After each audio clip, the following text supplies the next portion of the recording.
So in today's talk, I'd like to focus on um, explaining why, from my perspective, it's important for us to look at the seeking and start to look at life from two different perspectives that can eventually become one integrated perspective.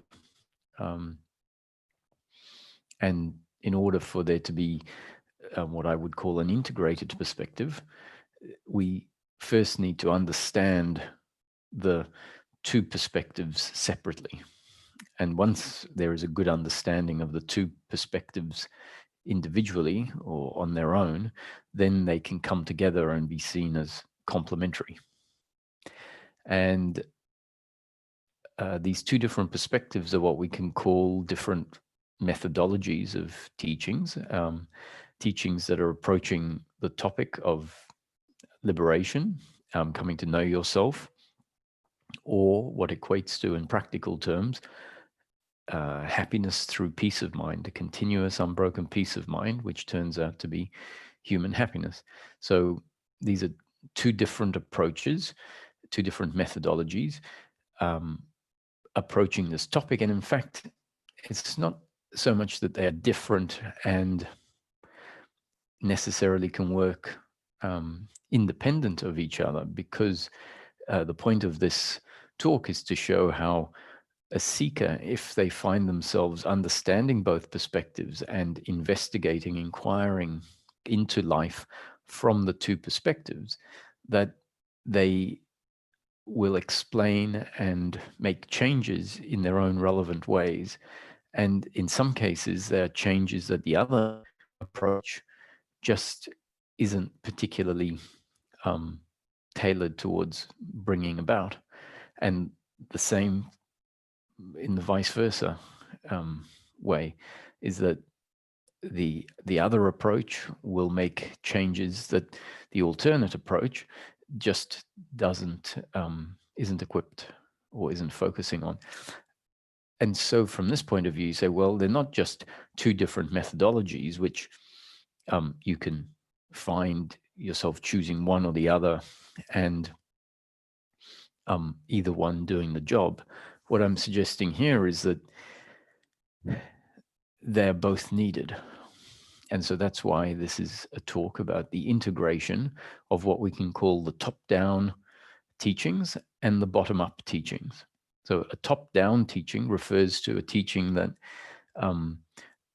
points out that which we are in essence, points out and describes life from a perspective that is not within time and causality. And therefore, the descriptions of life are not particularly practical daily living type descriptions. They are bigger picture, transcendent descriptions. And that can also be referred to as awareness teachings or awakening teachings, because they're talking about the side of life, the aspect of oneself that we're not particularly familiar with. And by describing that, it is a pointing to that.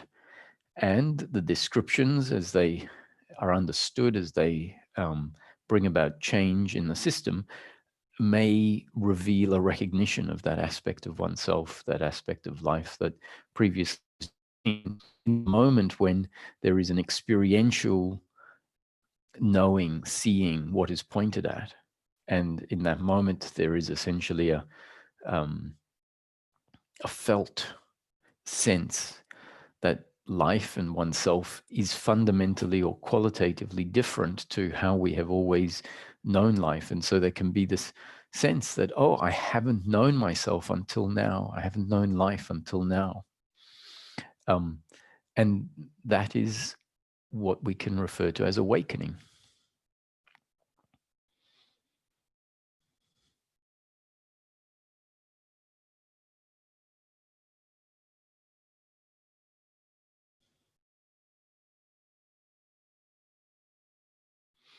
It would be an awakening to an aspect of life or an aspect of oneself that we were previously oblivious to, an aspect that we had overlooked.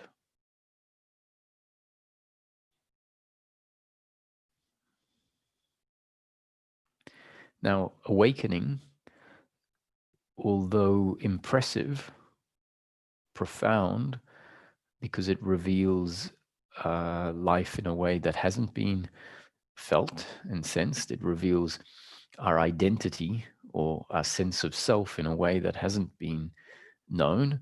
So it it is impressive, it is surprising, it is profound. It feels very real compared to what we are very familiar with. It's different. It's, in a way, you could say, less relative, because a large part of the awakening is being intimate with life, um, free of a lens of relative thinking. It's not necessarily completely free of of relative functioning. In fact, I would say it isn't free of relative functioning, but it is free of a very significant form of relative functioning that falls away. And when life is known without that lens, um, which is a lens of relativeness, which makes life feel more relative, when that falls away and what is revealed is, we could say, less relative, it feels more absolute. And the more absolute something is, the more real it feels, the more true it feels, because relative by default implies subjectivity, and it implies change, it implies um, opinion, perspective.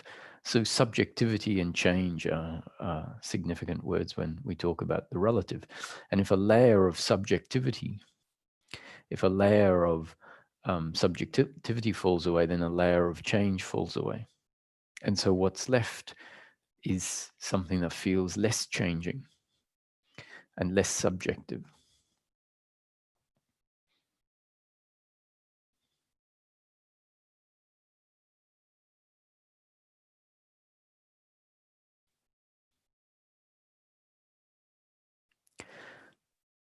And that essentially reveals an essence that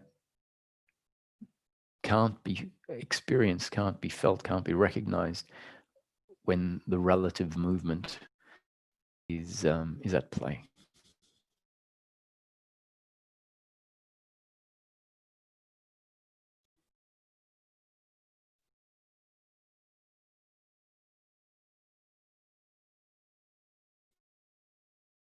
So that's the top-down teachings pointing at this essence that is essentially outside of the dimension of time and space and causality. It is that it's a perspective of life from a dimension that includes or encompasses time and space and causality. So it transcends time and space and causality. Now, the bottom-up teachings start from a perspective of daily life, from a perspective of the human being as we know ourselves, and moves upwards.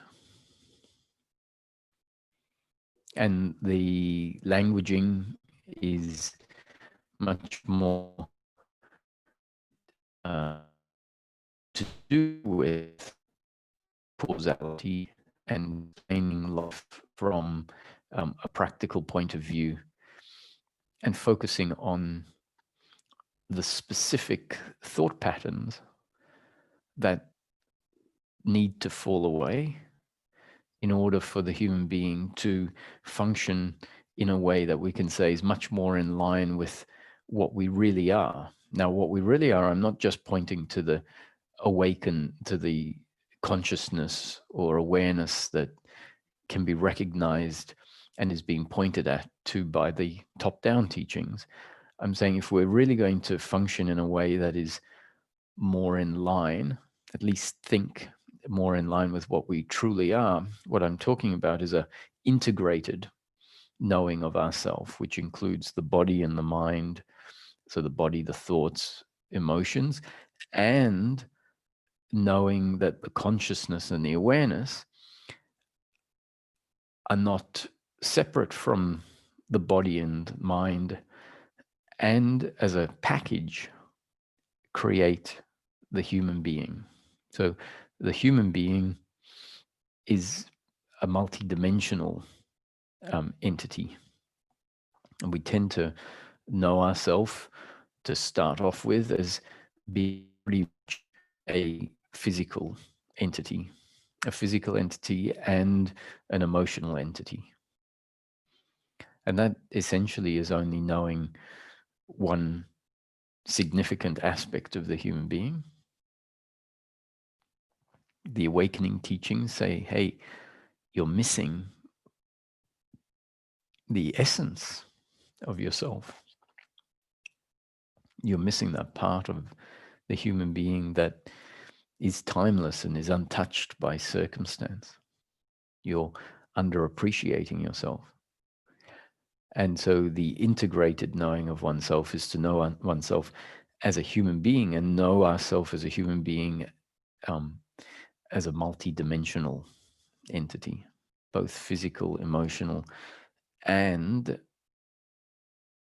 in particular, knowing that the core of the human being is consciousness or awareness.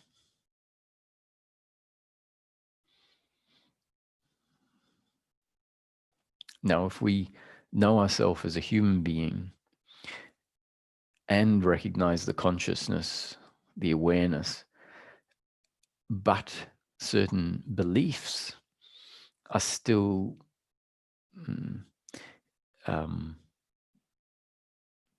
ingrained, then what's going to happen is that regularly, from time to time, the circumstance is going to trigger those beliefs.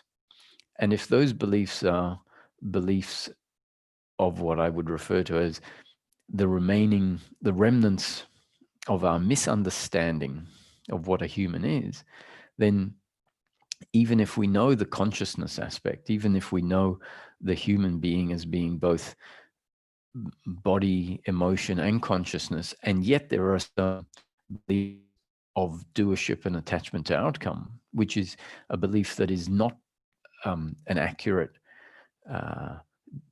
description of what this integrated human being is. So that means that the integrated human really doesn't need outcomes in order to be at peace, in order to be content. The integrated human being isn't separate from life and isn't the one in control of how they function and what the outcomes are. And so if we have beliefs in the system that still tell us that we need outcomes and that we are the doers and the others are the doers, even if we have awoken, if there has been an awakening to the consciousness that flows through us, these beliefs are going to be triggered, and what arises is uncomfortableness. So the awakening is not some magic antidote to the end of suffering. However, it is a very significant component, and so that's what this satsang is hoping to do, is to talk about how and in what way the two different approaches and essentially what we could call the awakening to the essence of oneself, which is more efficiently or more focused on through the top-down teachings, and the removal of the deeply ingrained false beliefs of who we are, which is more efficiently focused on through the practical day-to-day causal explanations. So if you just picked one of them, you would essentially be getting maybe 2/3 of the process in each of the approaches. And if we can bring them together, then each of them do 2/3. And when you put them together, it fills in the gap. So you get all bases covered by bringing the two approaches together. Now, what happens if the beliefs of doership and attachment to outcome are focused on, and intellectually we can say, yes, I understand that in theory, my happiness isn't to be found in outcomes. I understand that I've been seeking happiness through outcomes for my whole life, and I get them, and experientially, I see that the outcome satisfies for a day or a week or a month, but it doesn't deliver some magic ongoing satisfaction. It doesn't deliver continuous happiness for the rest of my life. Whereas prior to achieving the outcome, prior to getting the outcome that we are focusing on, we do think that that outcome will give us everlasting happiness. So we approach, our job promotion with the idea that once I get that, then everything will be okay for the rest of my life. That tends to be how we think about it. Only to get a rude awakening, we get it, we're excited, we go to our celebration party that we've got planned with our friends for our promotion. And then a week later, 2 weeks later, we're at work and we find ourselves feeling triggered by, life circumstance, feeling internally more or less the same as we did before. And maybe we can have a realization that the promotion may well improve my life circumstance. It may improve my lifestyle, which is more pleasure. It has given me more financial pleasure. Let's say the promotion came with a bigger paycheck. So there's no denying the benefit on the pleasure scale. However, we can see it hasn't delivered a magical ongoing satisfaction with life, which is what we were probably hoping it would deliver. Thinking that once that comes, then I'm sure everything is going to feel unshakable. So we can understand what the concept is saying. My happiness isn't to be found in the flow of life. We might even be able to cut off the thinking, find the thinking gets cut off because we have become reprogrammed, restructured through the concept. And yet there might be this sense that I'm really not satisfied in the present moment. That something really, it doesn't feel like this is enough. And we keep hearing that the present moment, what we are at, what the human being is already fulfilled. And so the seeking may get cut off, and yet we find, but it doesn't really feel that fulfilling. And the reason that could be happening is that the seeker at that stage still knows themselves and life a particular way, and knows themselves that is limited by, in a way, the way we know life. And so if we know life as time and space and form and causality, and we assume that that is how life is because that's what's always presenting, then without realizing it, we might well be pigeonholed within the confines of a box. Our thinking is within the box, and that the thinking is not a conscious thinking, but a deeply ingrained relationship to life. And so that deeply ingrained relationship to life, basically, whenever we are aware of the world of form, so if we see the tree, we automatically, unconsciously, in an instant, know the tree is something that has existed for 20 years, for example, and grows a little bit each day. And so the tree has come from a seed, and then the seed has turned into a seedling, and it's got bigger and bigger. And so we look at the world of form with an unconscious assumption of its history and where it's come from. And in that, form is taken to be real and absolute. And that then is how we know life. If we know life that way, then we know ourself as part of life, let's say, as a physical entity in life. And so we have to, in a way, we're limited as to how we can know ourselves. We can't have a broader sense of ourself than our sense of life, especially if life contains us, is how we tend to know ourselves in life, that we are contained by life. We are an object moving around within this world of time and space. And so if we see life as time and space, then we can't know ourselves outside of that paradigm.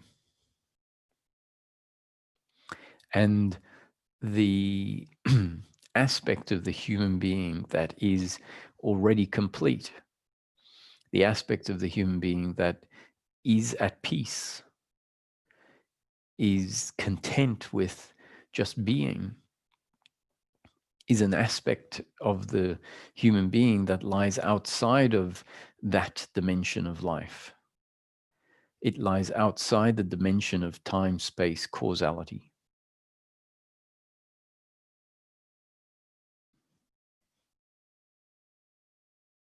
And so to the extent that our view of life is pigeonholed by time, space, and causality, then we might be looking for this sense of self that is already at peace, is content with the present moment. And we're looking on this dimension in which that aspect of the human simply doesn't exist, which is why a lot of frustration happens listening to the teachings, because the teachings, the top-down teachings, are pointing at this dimension outside of time, space, and causality, and it might not propel us out of that dimension. And so we keep listening to the descriptions and never really of what is being pointed at, because it simply isn't in the dimension that we are resting in, the dimension of knowing time and space is objectively real.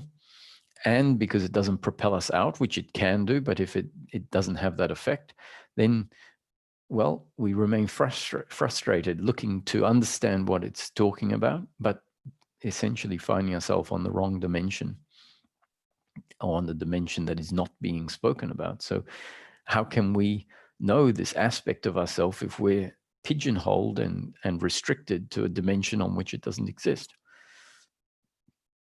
Or we might hear the pointers that say your happiness isn't to be found in outcomes. And then we stop seeking outcomes and we sit still. But there's a flatness, there's a sort of bored emptiness there. And we wonder, surely this can't be it. And then we get propelled back into seeking outcomes because it just is inherently unsatisfying. So we go back to what we figure is the solution, seeking outcomes out there. So the solution, if there's such a thing as a solution, what needs to happen is for the human being to become connected, or rather for us to drop into, to know, to be familiar with the aspect of the human being that exists outside of this dimension of time, space, and causality. And in order to happen, we need to start knowing life as different to time, space, and causality.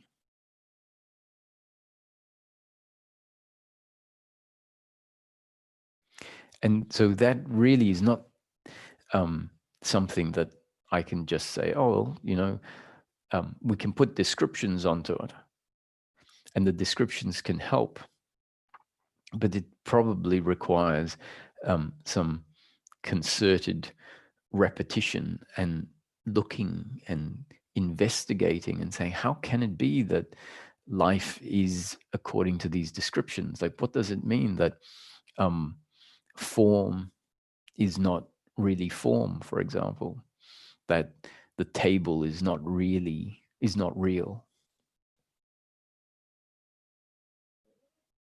What does it mean that life is an appearance in consciousness? What does it mean that time doesn't exist, that causality is not real? So we'll have a whole lot of these pointers that are given to us in teachings, and they just don't reconcile with our view of life. And so the investigation is something that needs to happen while you're sitting in your living room, or while you're out walking, or while you're driving the car, where there's a curiosity, like, what does it mean that there is nothing outside of now, that time doesn't exist, that space here and there doesn't exist, that even the space in the present moment is not really space as we know it.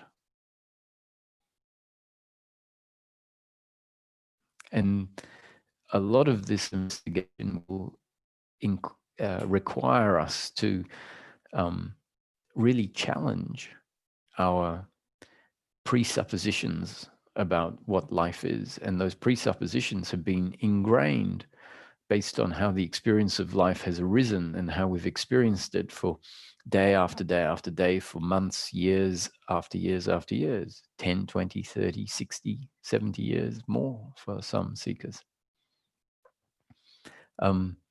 And if the pointers that get us to question the nature of reality penetrate through,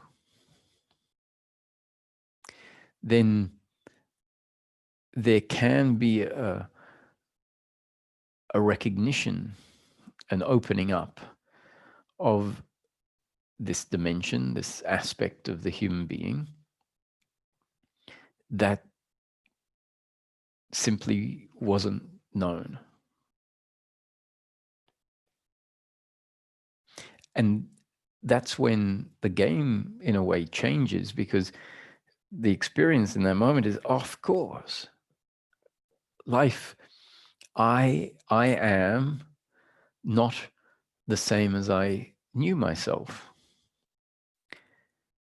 And so if we know ourselves a certain way, which really means that there's a certain structure in place, the body and the mind, with its ideas of life, its way of seeing life, its way of perceiving, that's all a structure, very unique structure. We could say there's commonality in the structure of the human being and how we perceive time and space and what have you. There's commonality in that. It can be uniquely different for everyone, but with, let's say, a commonality. And then we can find in some people, even that commonality is not there. It's changed radically. So every human has a different structure, either radically different or different with a commonality to it. well, there's two commonalities. One that only sees life as form, time, space. And then there's all of the subtle uniquenesses of that group of people that see life on that basis. And then there's another commonality, which is, oh, I can see life as eternal, and that life is actually experience. That experience collapses in each moment, and perceptibly so in certain meditations, perceptibly so when we realize that in the dream state and in deep sleep, the waking state is not present. In the dream state, the waking state is replaced by the experience of the dream. And in deep sleep, both the waking state experience and the dream experience fall away. And so where did it go in deep sleep? And that's when we might start to realize that if we look at a background, there's a background to all of the three states, the waking state, the dream state, and the deep sleep state. And we say, okay, well, all of those exist in a background, and that there's experience in the waking state, there's experience in the dream state, and in the deep sleep state, there's no experience. So what that might show us is that, oh, I see. So this experience, which this one is the waking state, is an experience that falls away and is replaced by the dream state. And that falls away and is what we can then call sleep, where there is no waking state experience, no dream experience, and there is deep sleep. So when the waking state happens, that is the re-emergence of experience. Now, when we take life to be form and time and space, it essentially, and unfolding according to causality, it essentially is related to as an objective reality, that which is always here, that which will be here when I die, let's say, that which is here when I'm in deep sleep. And so the view is, oh, I've just checked out and life remains here. But all we really know of life is our experience of it. And so if we can appreciate that all we know about the waking state is the experience of the waking state, and we assume that the experience of the waking state means there really is an objective, lamp and tree, other person, whereas becoming really present and objective about the experience, precise about the experience, we might realize, wow, well, actually the tree is a tree because there is the experience of the tree. Now, I don't know whether there really is a tree or not, but what I do know is my waking state experience includes all of these objects. And in deep sleep, that experience is no more. And if we're really honest, we say, well, I know the person in the waking state, it's part of the experience. The body is part of the experience. The physical sensations in the body, the thoughts are part of the experience. There is a capacity for us to know what we are thinking. There's an awareness of, so that thinking is an object in the waking state. The words are essentially part of the experience, the sound, the emotions, all of that creates a sense of a person in the in daily living. So the person is known as part of the waking state, the waking experience. In deep sleep, when we look at it, we say there is no presence of the person. So there's no presence of the kitchen or the bed or, one's children. And there's not even any presence of who we know ourselves as. Because the deep sleep is the absence of experience. Now, if we keep thinking about life as an objective reality and, I just went to sleep and then I come back and I'm aware of this objective world. And so deep sleep is just me checking, me being switched off, and the world stays here. So then when we are switched on and we wake up, we go, oh yeah, that's the objective world that I'm seeing. And so we go through life living with an understanding of life as the objective world that is separate from me and that I live in, which is a deeply, deeply intrinsic way of knowing life that has been set in place by the way that the life experience arises for us. It gives us this sense that the tree is objectively real and outside of me. The walls are objectively real and outside of me. The other people are objectively real and outside of me. And we very probably and possibly have no reason to question that for our whole lifetime. And I would say that a large proportion of the population would die never even having questioned whether life is actually different to how we know it by default.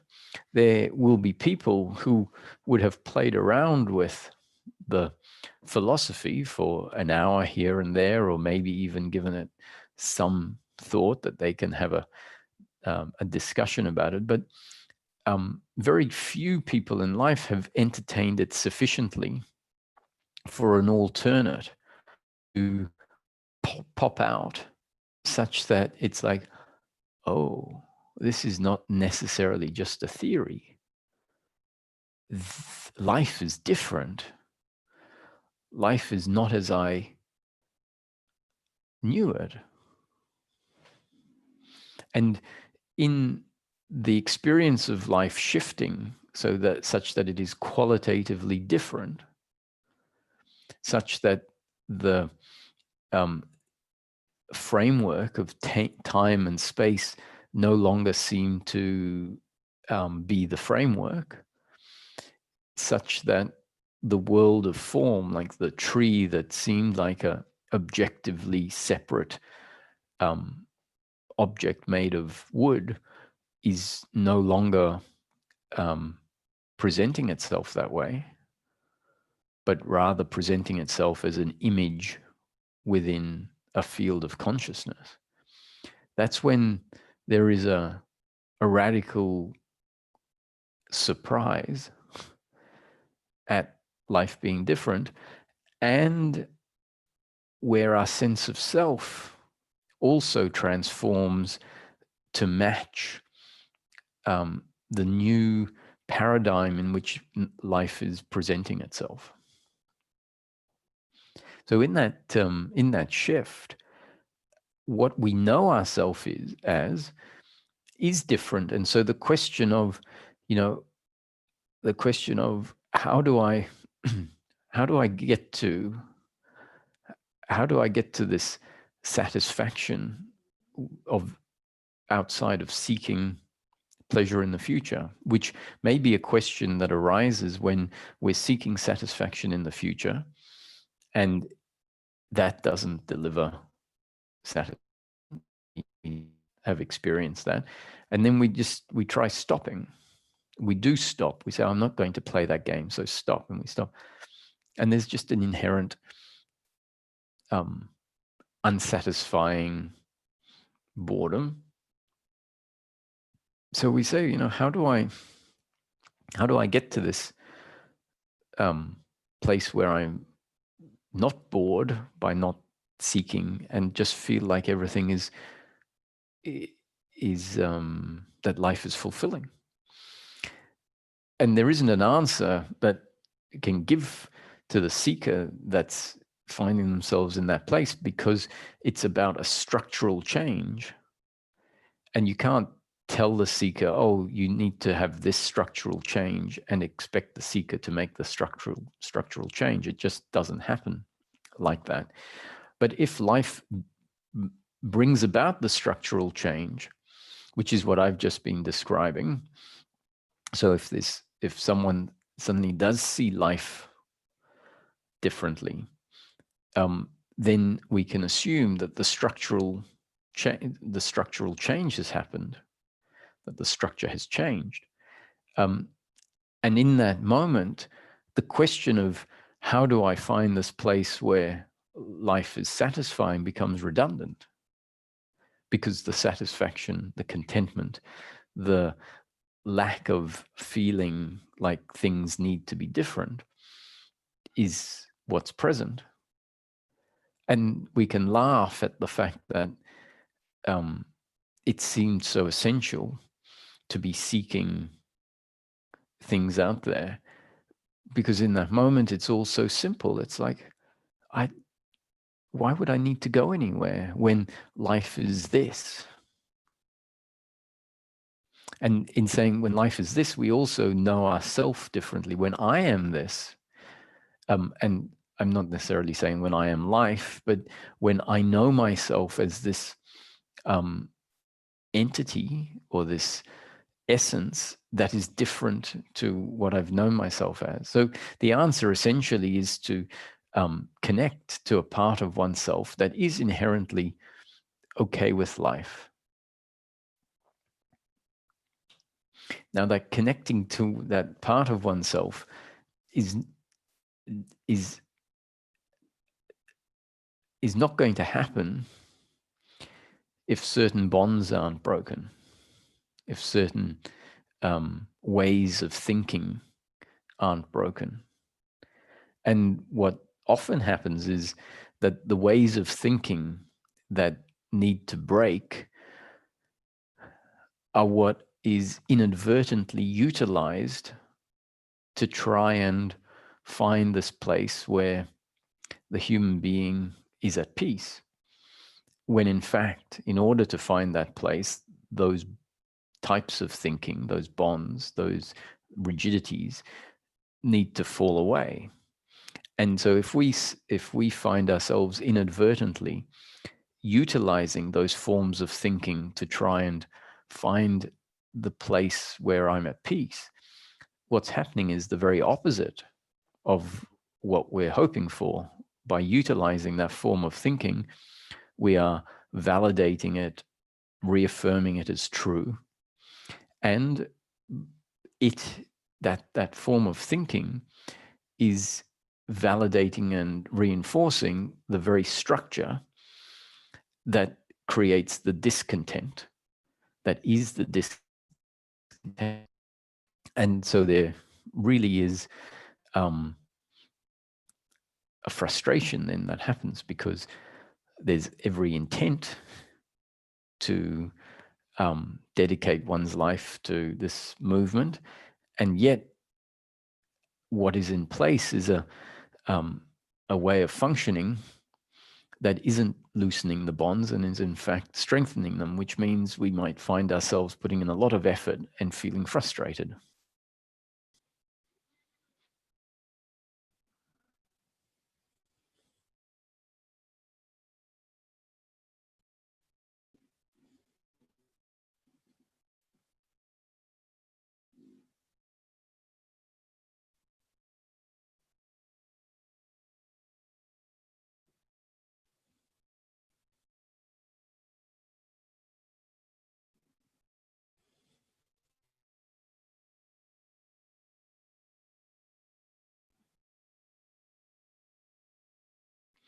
And if this is never spoken about, then we might find ourselves continually waking up and asserting or seeing life through a certain framework, seeing life through a certain lens, and not realizing that there is a fundamental obstacle in the assumptions we have about what life is. The fundamental assumption that life is made up of objective form outside of ourselves. If that is unquestioned, we can have every intention to see ourselves as not the doer, for example, understand find or intention of attachment to outcomes falling away. And because that might be 65% of the process, there's going to be a lot of change that happens. But if this piece is missing, then the real sensed peace that is available when the suffering stops, that might not set in. And similarly, let me say that if we take this other approach that are still in place, so some structures have fallen away because life now looks radically and feels radically different, and we know ourselves with more depth. We know ourselves as formless and timeless. But there's a whole range of other structures which haven't been dealt with through the explanations of life being very different to what we've known it as, especially if those explanations are focusing on the fallacy of causality, the fallacy of time, the fallacy of form, focusing on an appreciation of awareness and consciousness. Those pointers have the capacity to create certain, open up a sense of life. But there'll be a whole range of other parts of the structure that are not addressed by those pointers. So this is what I was saying originally, is if we just find ourselves on one side, then there's going to be a lot of change, but bits that aren't changed. And if we find ourselves working with a teaching that comes from the other side, there's going to be lots of change, but some bits missed. So what if we bring the two together and we say, oh, they're both necessary inputs, and they're different phases of the seeking.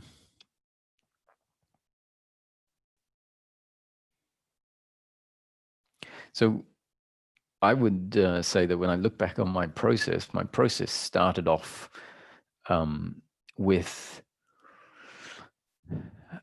diving straight into, the esoteric nature of life. The teachings that I was being presented with were basically saying life is just not as it seems, and we are completely ignorant because we only know life a particular way. We are lost in illusion.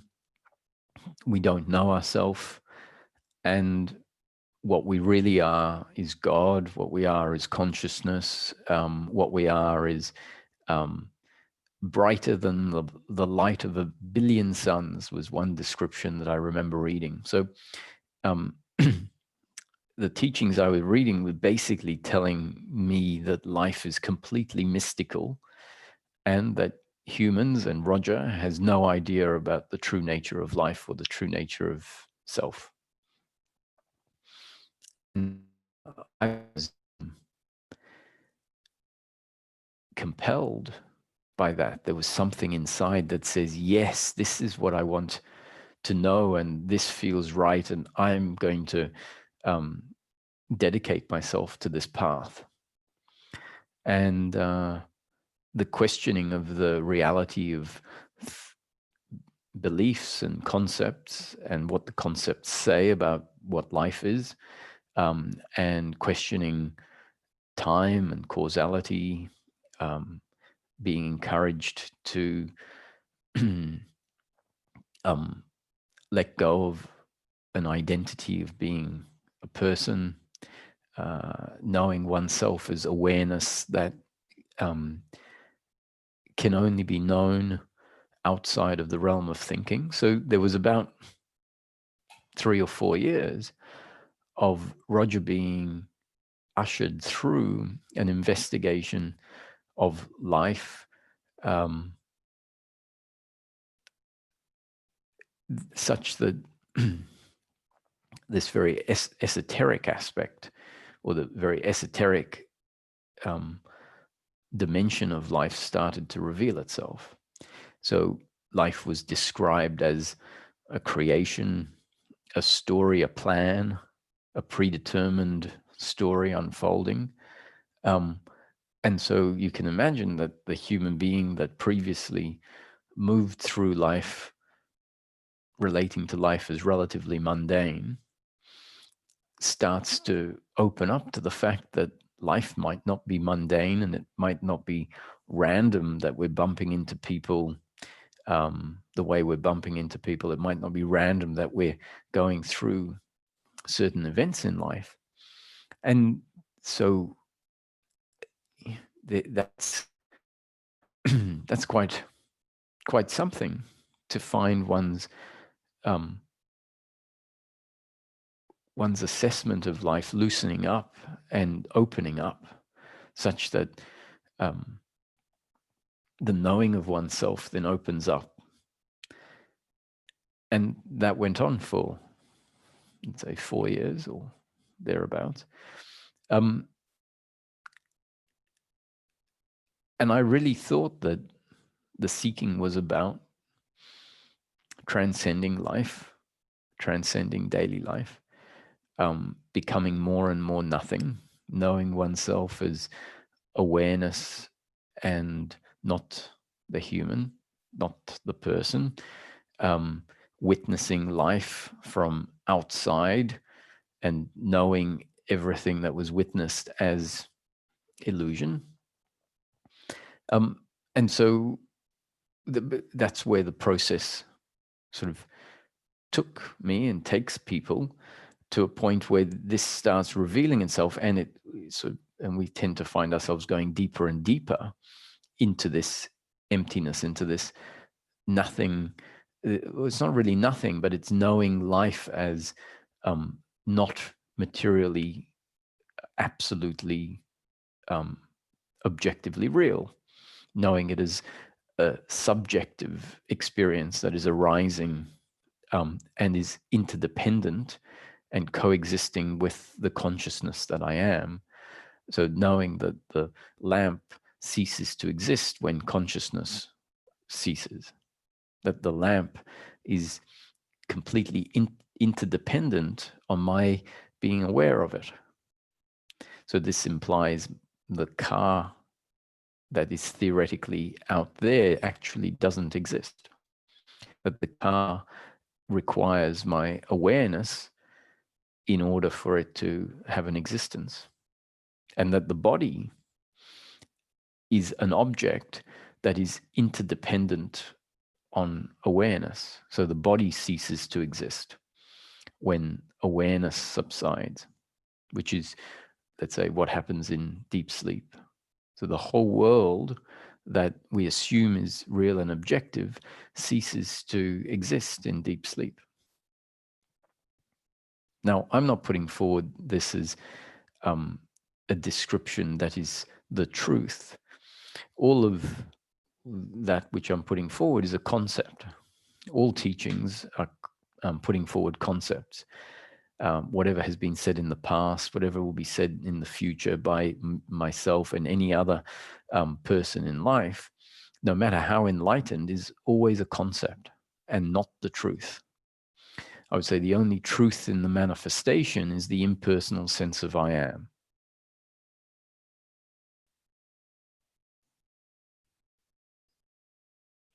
So some of the statements that say the car has no independent existence outside of my awareness is relatively true, we can say. It is a reason why it's said, it's accurate. You can take it as truth for some part of the journey and explore it as if it's true. I wouldn't believe it as absolute truth. That's why the statement is in the teaching that says whatever is put forward is a concept and not the truth. That's not saying that someone else could say, well, I won't put forward any concepts, I'll put forward truth. Whatever they put forward saying it's truth is a concept also.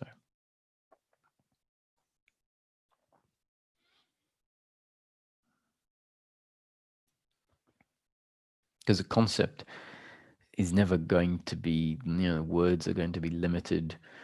The way that the words are put together and what is conveyed at best is a description, and it's not ever going to be the thing itself. And what is said relative to a certain problem may not be valid or true relative to a different problem. So we can put forward a concept that says, this is the way life is. And that concept is being put forward because the seeker has a certain viewpoint. And so a concept is put forward to address that.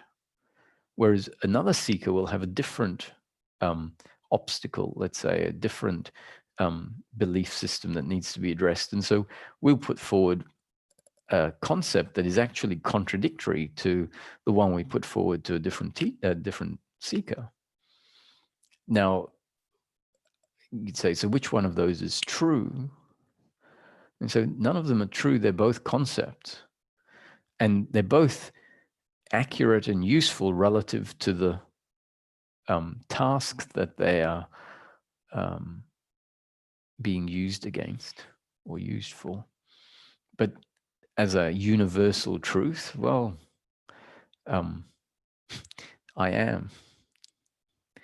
Let's stick with everything's a concept. The only truth in the manifestation is I am. I am is outside of thought.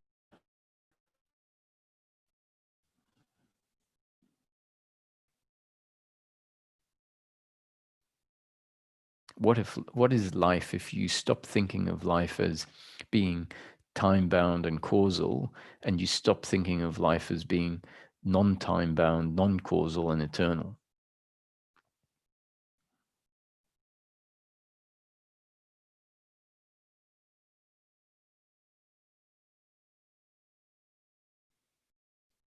What are you if you stop knowing yourself or thinking about yourself as being a person and a body, and you stop thinking of yourself as being formless awareness?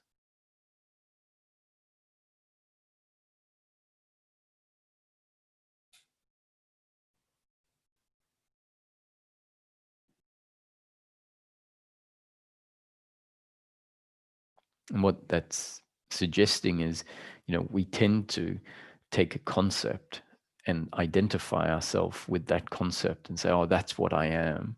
And then we know ourselves essentially through the concept. And a teaching might say, no, you're not that. And then say, oh, you're this, which is really just a way of breaking the identification with this. And we might swing over to the other side and say, oh, yeah, that's right. I'm not the body. I'm formless awareness. And what are you if you drop both of those ideas?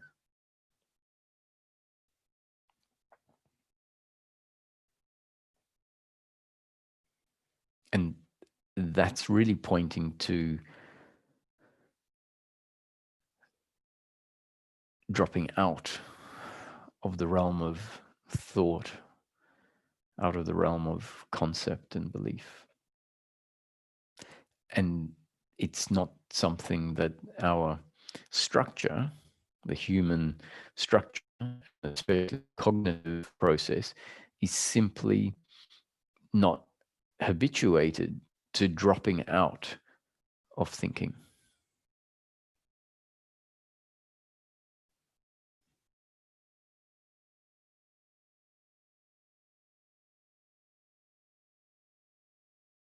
And when it finds, when our system changes sufficiently that stopping thinking at will almost, meaning the structure has changed, that there's an appreciation of this realm outside of thought. And that means we can be in mid sentence in our head about thinking about a problem and where we need to go, and the thoughts stop. Thoughts stop arises, and we're willing in an instant to just stop.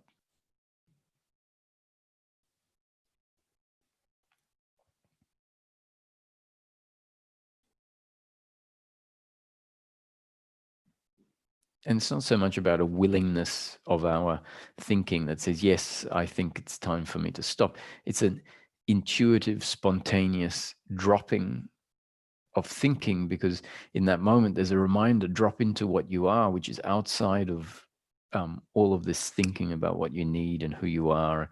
Just stop. And it isn't so much about the stopping of thinking in a way where we're holding our breath, essentially, like holding our thought, where you can't. It's a dropping into this dimension of ourself that needs to have opened up. Otherwise, we might go stop, and we just drop back, sort of out of thinking, but not into this depth of the human being. And that's like you haven't found a new gear.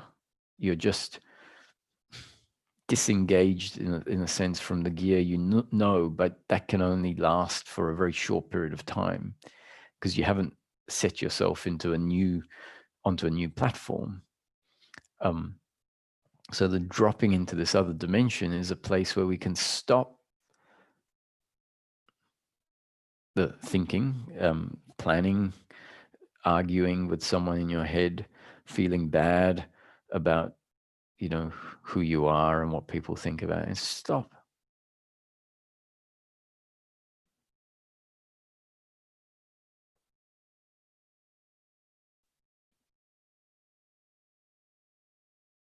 And in the stopping, because it is dropping into this other aspect of ourselves, what is there is a recognition of life as, that's right, I'd forgotten. Life is presence. I am presence. And I lose touch of myself as presence and life as presence. What does it mean, life as presence? It really means that there has been a shift where there is there has been a recognition that the whole moment of life, which is life, the present moment, the whole moment, which is all we know of life as it is now, a recognition that that is always an arising in presence, in consciousness, in awareness. And it's available whenever life is here.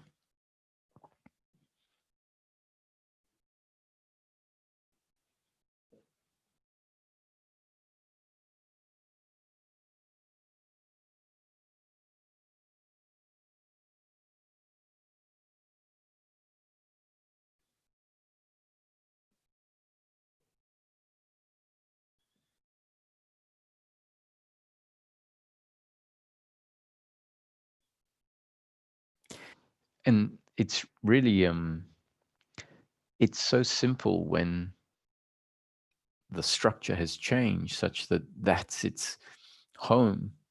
It's like, what's the big deal? Why is everyone so identified and so attached with outcomes and doership and whatever? And the answer, so it seems like it's like, just, you know, just stop. I don't know what the big deal is. It's so simple. Stop. It's like, it's not like you have to, someone says you have to run 100 meters from here to there. That's like, okay, all right, it's only 100. Right. Stop is the absence of even having to take a step forward. It's like, how can you mess that up?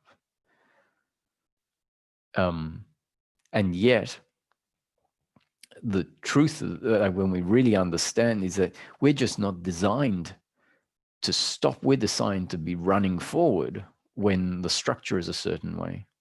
And so when the structure changes, which is not something we do, then stopping or just being outside of thinking is our nature, because the structure has changed. And so it's so simple.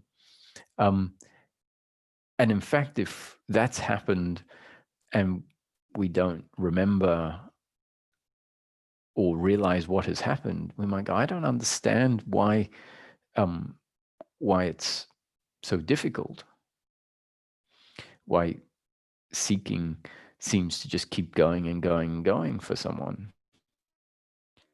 When we look at the approach that talks about life from practical daily living, and we say, suffering is when there is an attachment to outcomes, or the belief that I'm the doer. And then some explanations are put forward. You're not the doer, because whatever is happening through you is the functioning of a very complex body-mind organism. And so once the descriptions are put forward, it's like, you're not in control of the future. You weren't in control of the past. So what's the point of, you say everything's happening according to God's will or life's will? So why it can be confusing to someone as to why, when life is so clearly that the doership keeps going. It's like, I don't get it. It's like, isn't it obvious that we're not in control of how life unfolds? And so it can seem strange as to why this functioning that includes, suffering, can seem strange, why it keeps happening when it seems so simple. It's only simple, and once the change happens, that then makes it our nature. If the structure is such that it's not our nature, then it's like, oh, of course, how can you expect what is simple for one structure to be simple for another structure? In fact, it's impossible. That's why it's, someone says, oh, it's very simple in theory, but it's very difficult to put into practice. And it's more than difficult, it's impossible. And yet the structure changes, and we'll say, oh, it's so simple.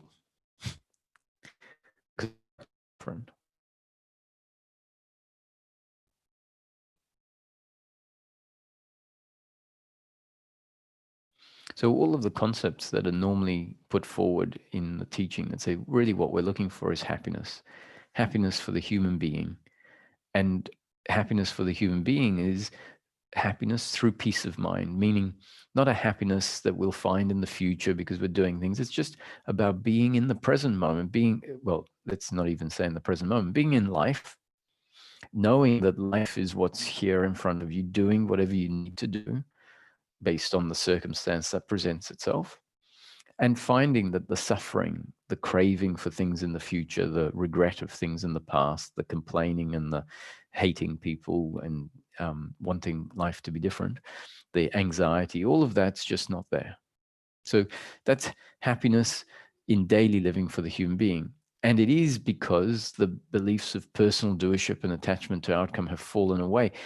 However, they fall away when they are aided by and supported by this opening up of the dimension of the human being that we can rest in.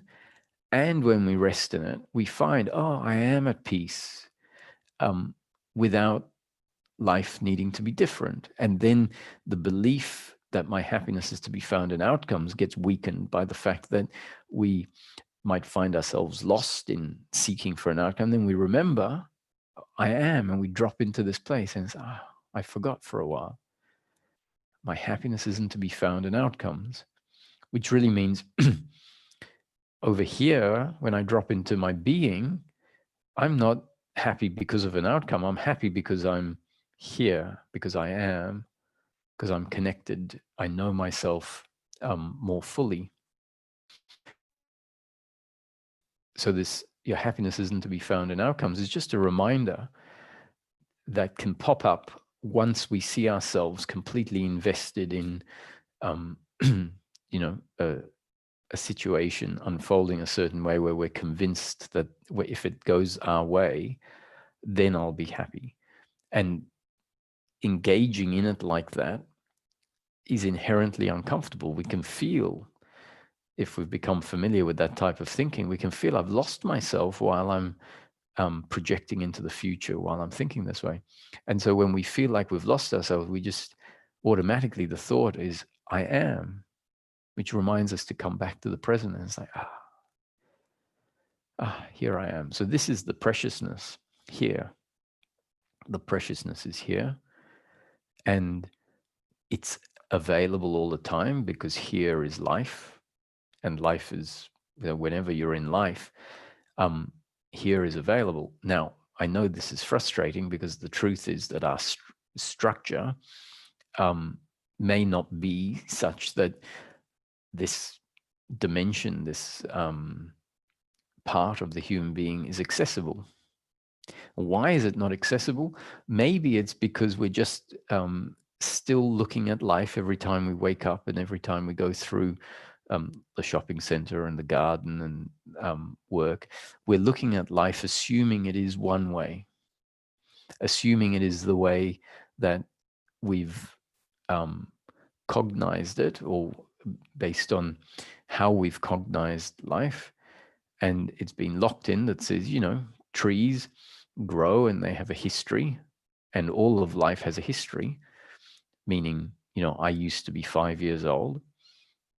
What if life can be seen differently to that? If you never were 5 years old? What if all that exists is this right now? So I'm 40. Am I already, or coming up to? Good. I'm not 47 yet. It's my 47th year. So what if, am I 47? Was I ever 5 or 10? Maybe, yes. I don't deny that as the way I live life, but I also integrated in is the perspective of being able to say, really, all I know is I am now. I may have a photo of a birthday party, my birthday party, I do, with a blue safari suit on and a big jelly stain on it. I remember the jelly fell on me.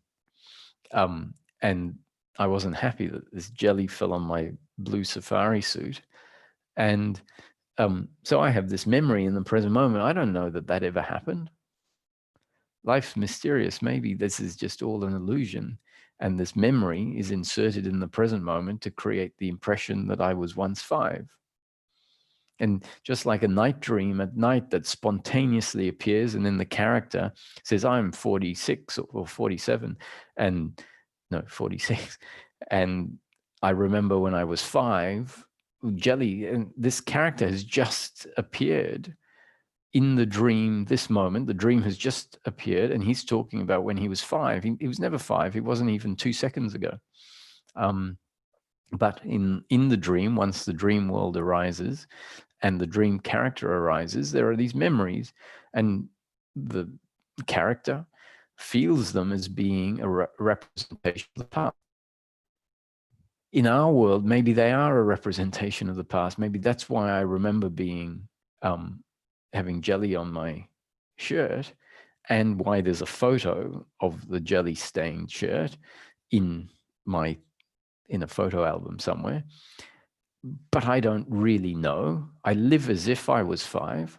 And at the same time, whenever I drop into beingness or into the present moment to know the deeper dimension of myself, that deeper dimension of myself is available when I'm not interested whether I was 5 or I wasn't 5, or what happened yesterday. Here now. And in order to drop into here now, life has to be questioned, and we do have to realize that I assume a whole lot of things about life that may not be true. And at least in realizing they may not be true, we don't need to say they're not true. What we can say is that a memory of me being 5 is here as a thought. It may or may not be a representation of something that happened in the past. That's accurate. It may or may not be a representation of. If I say it is a memory, and because it's just a memory, which I can't prove to be what actually happened in the past, then that didn't happen in the past. That's going too far. So investigating the present moment, investigating thoughts and seeing the difference, especially memory. Memory is a good one because it creates this sense of time. Seeing what effect a thought, if I you're really hopeless, you know, that received by someone can shut them down and create a feeling that is radically different from before I said that. And so there's an opportunity for, in the investigation of the present moment, to see the power of feelings that arise. A feeling can arise and make us feel insignificant, worthless. Why? Because someone said I'm no good. So we can see the power of belief, because that feeling is essentially believing that what they're saying is true. We can be convinced that we've interpreted something correctly, and then we find out that we have misinterpreted what was being asked or misinterpreted the situation. And we can see how convincing a thought is about, yes, I've interpreted it correct. And only when we find out in hindsight afterwards, we see how relative that thought is and how it can create, how it can affect the present moment experience. And what is aware of the present moment experience? What is aware of the thoughts, the feelings, the objects? Does that change, or does all the content change?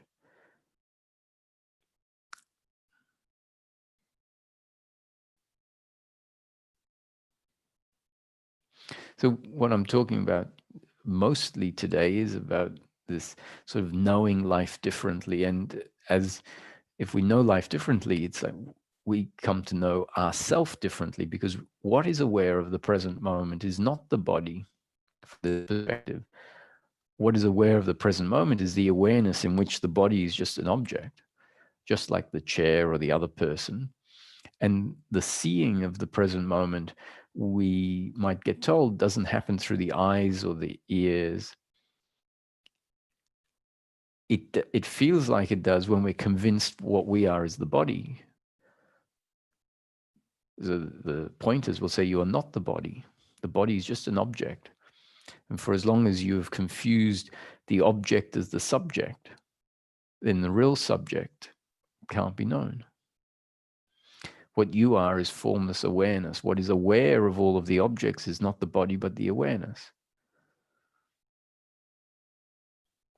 So those pointers are pointing to knowing oneself differently. And at some point, all of that needs to be integrated back into daily living, where we say, well, actually, the truth is, in practice, you're going to live as a human being. The body is still here.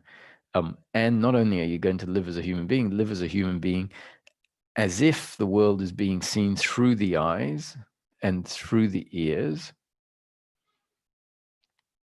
Now that might seem like, hey, you're going back to your old way and you're forgetting all of this um, uh, stuff, all of these pointers that created this shift, if the shift happened. And in fact, it's not. This is the integrating. This is what is beyond that awakening. You're not um, meant to live, as far as I've seen in the process, as formless awareness or as pure consciousness, but rather an awakening to coincides with an awakening to life being different, to the nature of life, which is experience, not being as mundane as we have known it when we've perceived it from the perspective of objectivity and seen it all as form and time and space.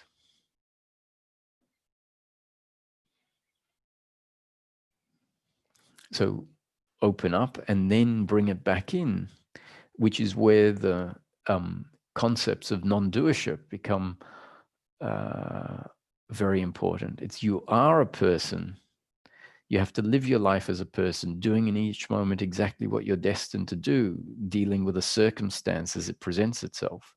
Someone knocks on the door, and most likely opening the door will happen. The phone rings, and answering the phone will happen. Hunger arises, and cooking food will happen. So we have to live as if we're the person, knowing that the person is being lived, knowing that the person is doesn't include some separate entity that is controlling what the person does. The person doesn't include this imaginary me doer, and the person's happiness, the person's contentness isn't to be found by achieving outcomes in the future, isn't to be found because everyone loves you, isn't to be found because everyone is being nice to you or because life is pleasure, pleasure, pleasure, pleasure. Now, that becomes something that is available to know experientially when the dimension of the person that I've been speaking about mostly today opens up. And so then we can start, oh, I see. So the real problem is one, not knowing, not having access to this dimension. And secondly, functioning as a person, even if we do have access to this person, believing I'm the doer and my happiness is to be found in outcomes. That's the problem. That's what creates the guilt, the blame, the pride, the worry, the anxiety. And so we do need to come back down to earth, because if we remain witnessing, knowing ourselves as formless awareness, then this doership and this attachment to outcomes seems like it's irrelevant. We might have found ourselves aware of ourselves on this other dimension because we've been encouraged to stop thinking, to stop labeling. And that's very valid as part of the stop knowing life the way you think it is, because it's not that way. So stop thinking, because all of your thinking is reinforcing your old paradigm of life. It's keeping one in the dimension of time and tomorrow and happiness in the future and hating the other and blaming oneself and all of that. So it's stop, don't label anything. And if we find ourselves not labeling as a practice for a period of time, that's when we might start to realize, well, life is, the experience of life is here. And if I don't label it, I might be actually breaking some of these bonds that are keeping the perception of life one way.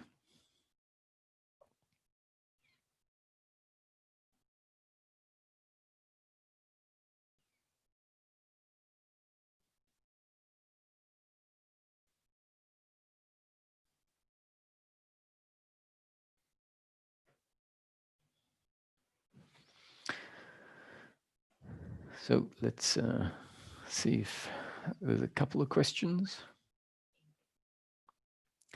Hi, Inga.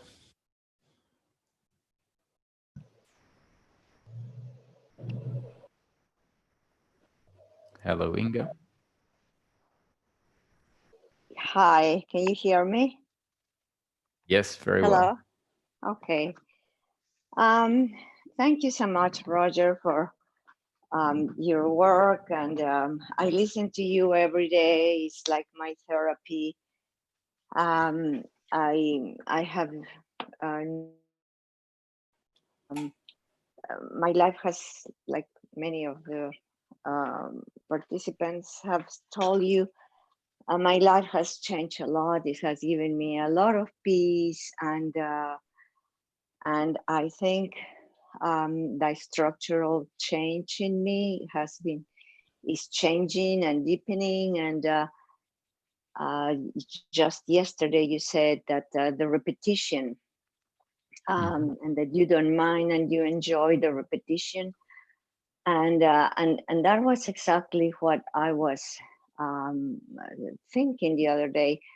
How much repetition do I need for this to stick? And because every so often, um, what life throws at me, um, I just, it's just like I've never heard of this concept. So today, everything you have said, I put my hand up at the beginning. I came in 20 minutes late. And then as you kept um, ex, ex, exposing the satsang for today, it kept answering everything that I'm going through right now. And I said, well, I'm gonna take my hand down. But then and then you said, all right, let's see what, if there are any questions. And here I am. um, so I'm going to try to articulate as much as I can for what I'm going through right now. Um, I feel that I have integrated the two teachings in my life, top down and bottom up, and it has done to me miraculously best, if you want to call it therapy or best. My suffering has stopped, and I'm in a situation. I'm in a good marriage. My children are doing well. My grandchildren. I have 3 grandchildren, and every so often there are little problems. Then I remind myself that it's it is they're not the doers. Nobody to blame. Everybody's right. No, no. Um, I don't get involved with their stories. This is for my personal life, which is the most difficult psychologically, and for my working life and everybody else, my extended family, even with my husband's children, which they're not always nice to me. They haven't been. We've been married 30 years, but they're still like resentful that their father got married after he was alone and not married. I mean, and divorced for 25 years. They're still that his daughters are resentful. So even though which has been hard, I still see them as they're not the doer. They um, they they are who they are, and that's what life gave me in exchange for a wonderful husband. Um, Mm-hmm. so so I can do that. I mean, I am saying I can do that. This is being done in my life. Mm-hmm. In the situation that I have right now is that I've been divorced for almost 30 years, and the father of my children, he's been out of the picture, and And every so often he comes and he wants to be the father, and he brags about his family that he never contributes to. My daughter was 6, my other one was 9, when and he took off, and he never paid child support or nothing.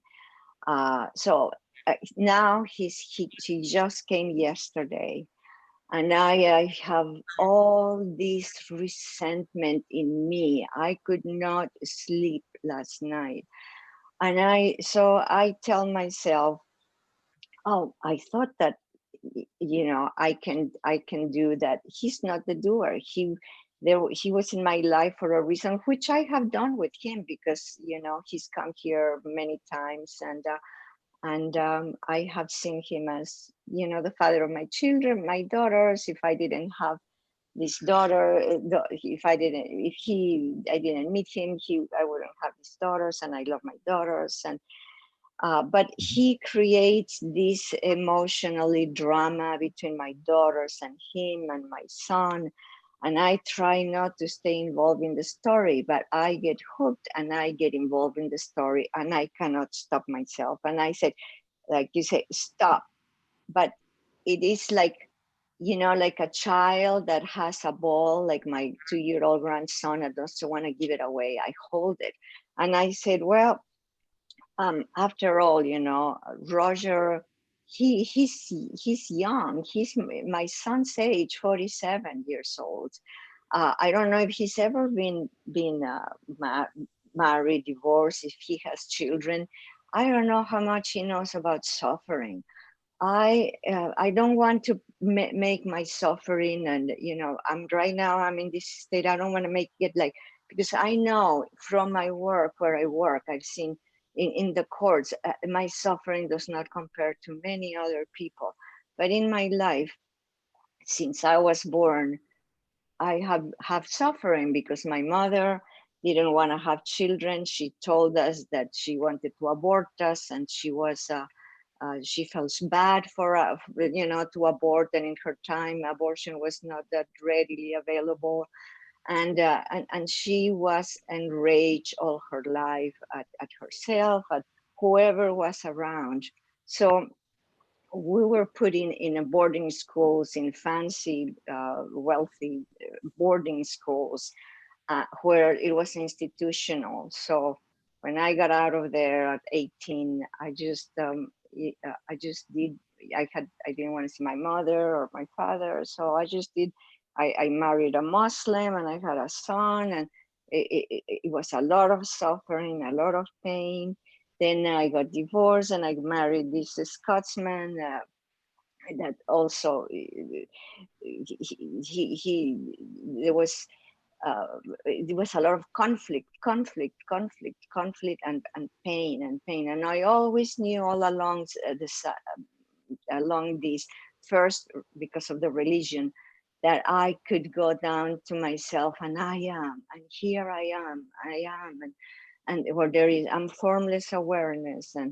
But I didn't really, it didn't come like in a structure until I start reading and going into retreats from the top down um, um, teachings. Um, Mhm. and then, but that, I mean, they're great for meditation. I do some meditation, and they're absolutely wonderful.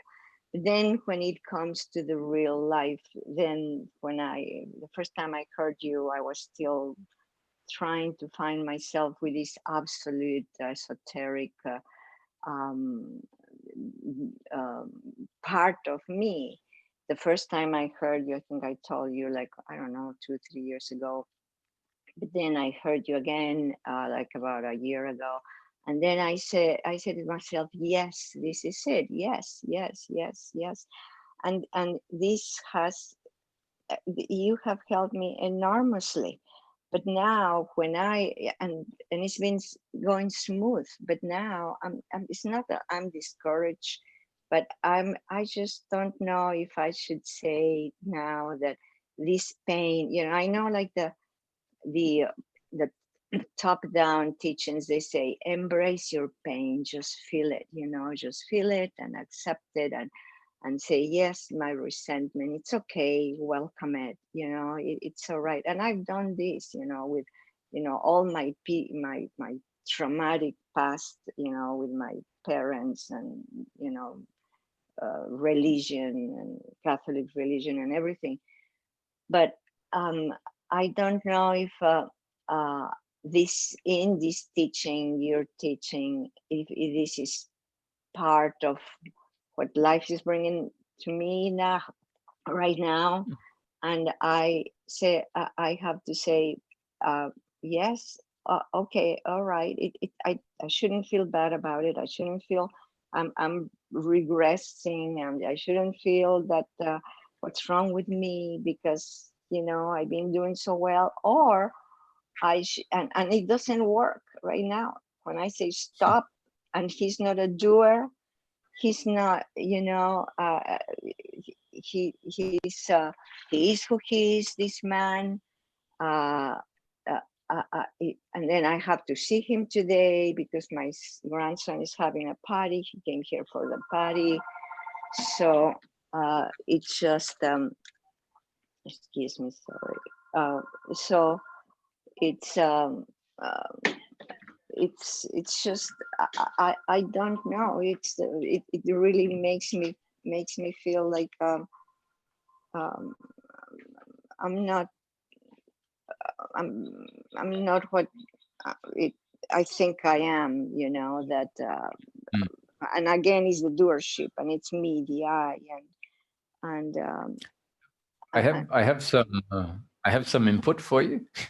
yeah. Um, Sorry, I no, talk that's so okay. It's good to explain it and get it out.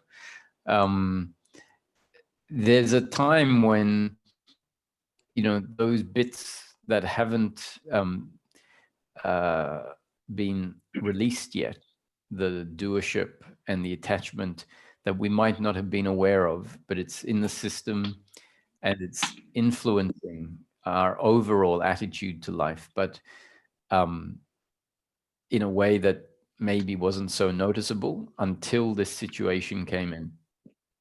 And now No, this it's been situation has it's come been in. noticeable. It's been noticeable every time, and I've been doing better. I Mm. have done better, but this time it's always noticeable. Yeah, so this time it might be dragging out much more of what was always still left. And Hmm. maybe it's because it's time for this to be the time it gets really let go of. And we don't want to use concepts to be unnatural. The whole point of the description is life is living us. If suffering arises, it's not your doing. And if we come in and we're saying it shouldn't arise, I should be better, I've been seeking for so long, in a way that is a resistance.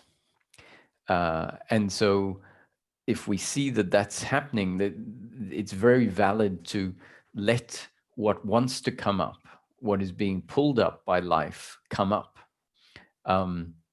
without trying to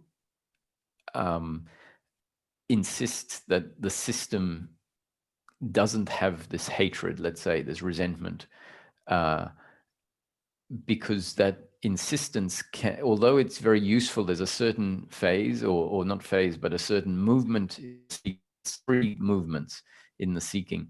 One of them is inquiry, and looking at the doership in the feelings and the thoughts, and seeing, yes, this is doership, where I see him as the doer. And so there's that inquiry.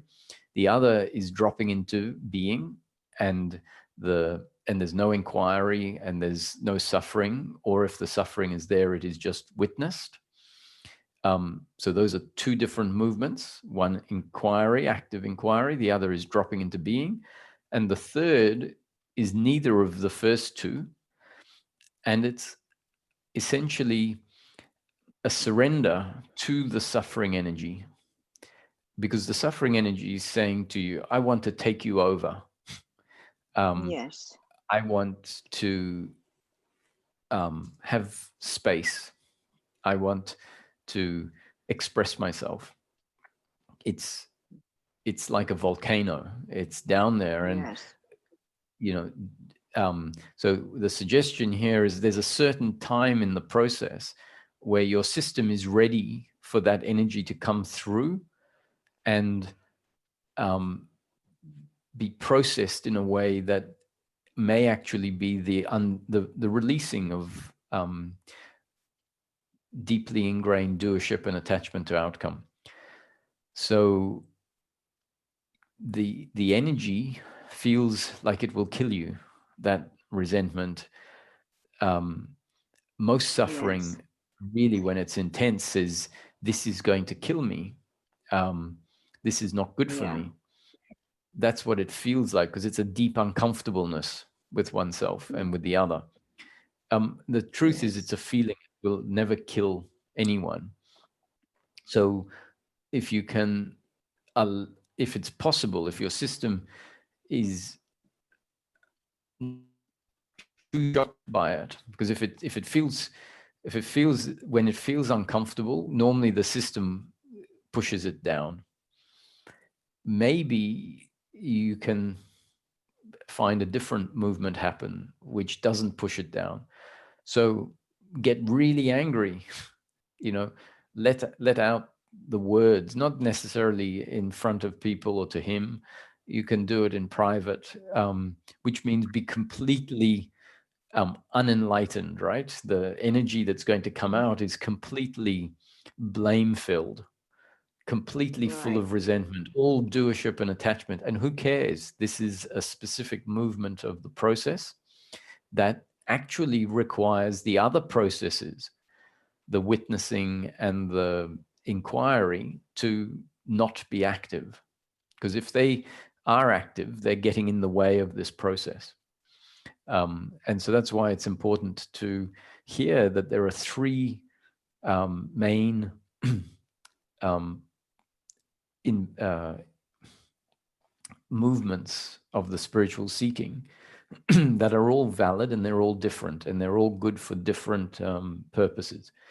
So this is sort of equivalent to embrace the suffering, but embrace the suffering almost means um, welcome it, hug it, be its friend. That's usually said that way because our tendency is to resist it, to run away from it, to be angry with it. And Right. the actual what is really meant is don't push it away and don't embrace it, because embracing it is also not authentic. Pushing it away is not Right. authentic, and pretending that you like it or that it's okay is not authentic. Embrace it in its neutral sense means I surrender to the volcanic eruption. Um, and Right. your seeing of life from the perspective of non-doership and non-attachment that has been set in place over the last, whatever 5 years of your seeking, that's still in your system. And when that energy comes up, it will be witnessing it um, for what it is. And the fact that there is this other understanding in your system doesn't mean you won't feel the the doership and the attachment. You will, because it will be in that energy, but it means that the system will understand it's not personal. It will understand this is the Yes. attitude from the past towards Yes. this person that has been locked Right. away in the system. And now it's time for that attitude from the past to get its time in the sun, because in the past it felt so uncomfortable, it was suppressed. Right. So Right. hopefully these words might become part of that movement next time the resentment comes up. Yes. Thank you very much, Roger. Um,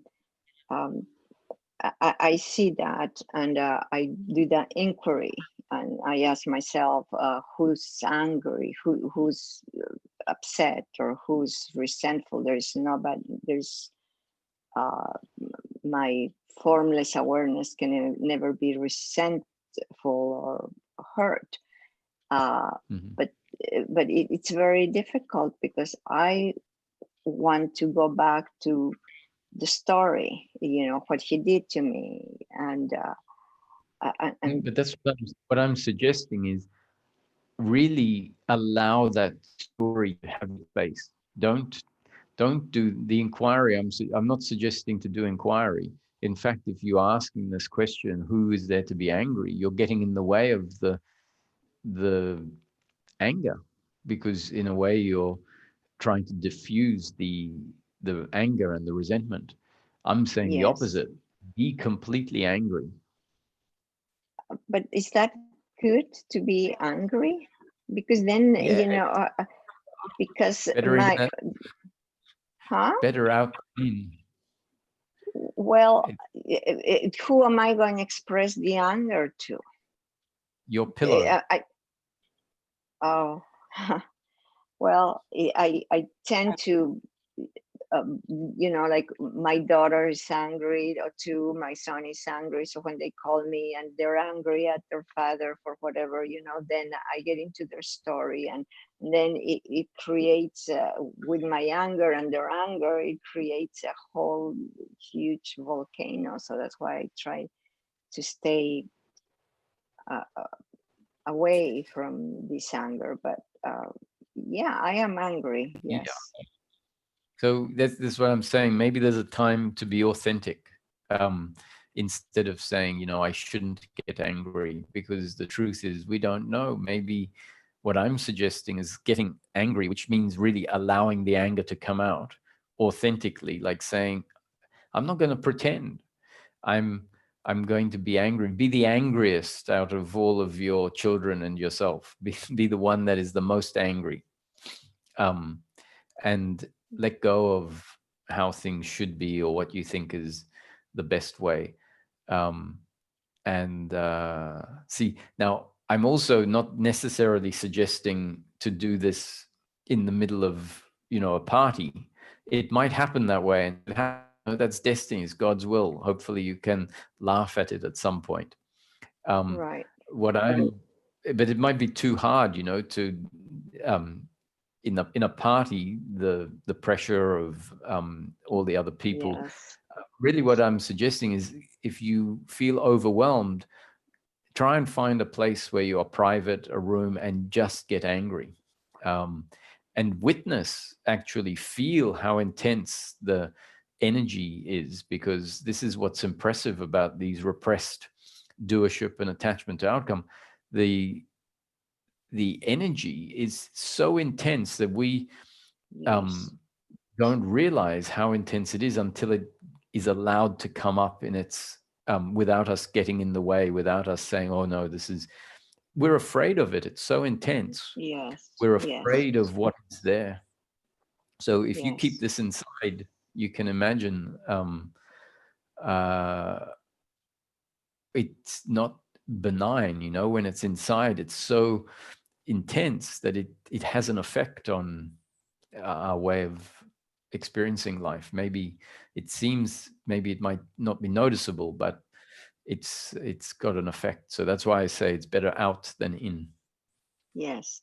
So I'm gonna try to be angry at the pillow, or at the angry, and feel it, Mm, and don't express it to my children, because when I have in the past, they have gotten angry at me too, and then mm, this whole thing has escalated a lot. But mhm.